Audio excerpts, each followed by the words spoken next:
Hello, friends. I know this has been a while, but as promised, I said I was going to give you a video on conflict resolution. And so we're going to look at what it is,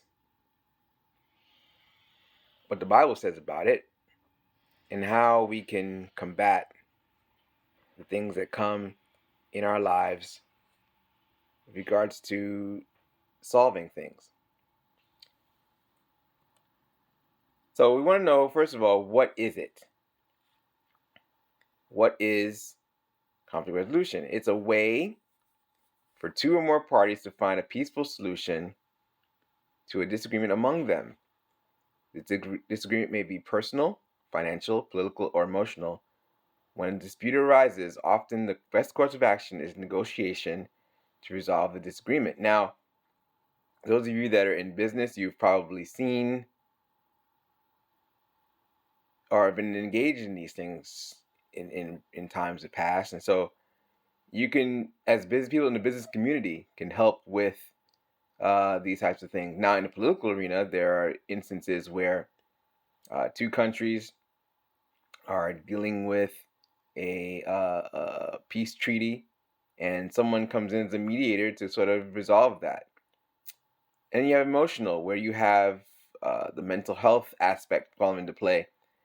And this is where you have a counselor who deals in mental health, or a psychologist or psychiatrist who comes in as a mediator to take care of those particular things. Financial, it could be someone who's dealing with a business transaction, like I said. Personal, it could be a marriage, it could be you having problems, and you need someone to come in and be a mediator in that way to help to kind of not make the conflict a little more in on the worst side. So we have some steps I want to share with you on how to resolve use conflict resolution effectively. Number one, be honest and direct. State your concern from your perspective. Listen carefully. Listen to what the other person is saying. Avoid interrupting the other person. Avoid blaming. Number three, focus on the facts. Finding fault can prevent problem solving. Stay focused. Discuss particulars. Avoid generalizing.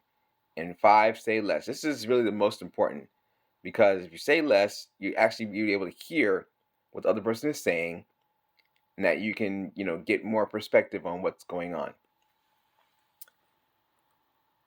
So what does the Bible say about conflict resolution? So here are a few texts that sort of highlight what we can do as believers in dealing with conflict resolution. And it pretty much just highlights even more of the 5 points that I mentioned in the previous slide.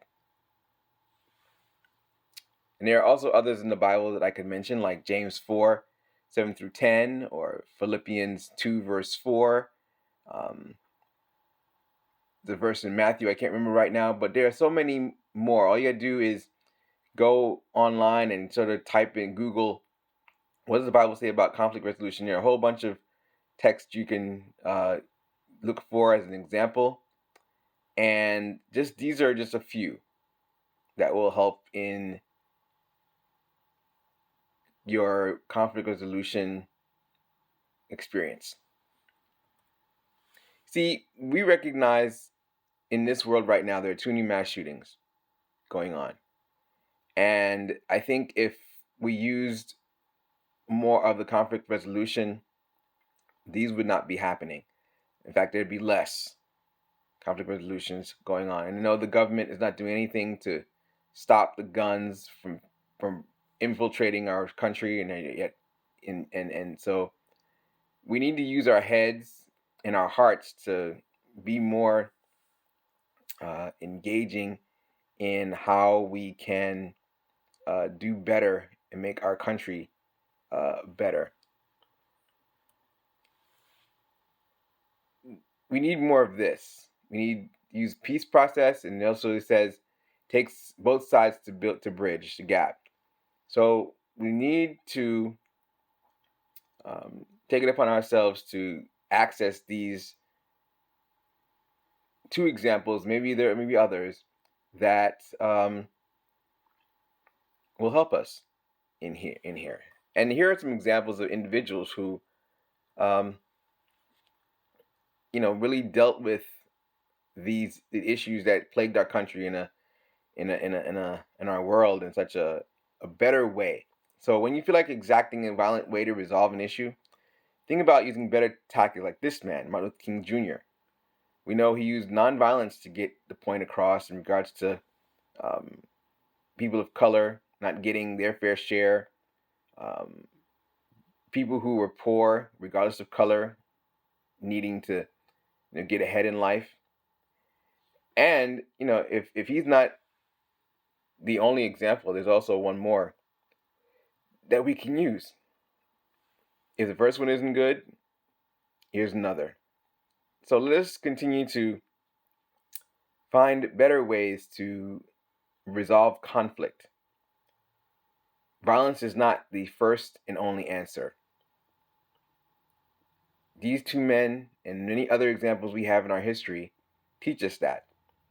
So let us be better than our present day leaders that are doing. So we can be an agent of change that will affect for the good, not for the bad. So that's my time this afternoon. I pray this would help you get on the right track and share with other people so that they too can use their heads and hearts to resolve conflict. Take care. Have a good day.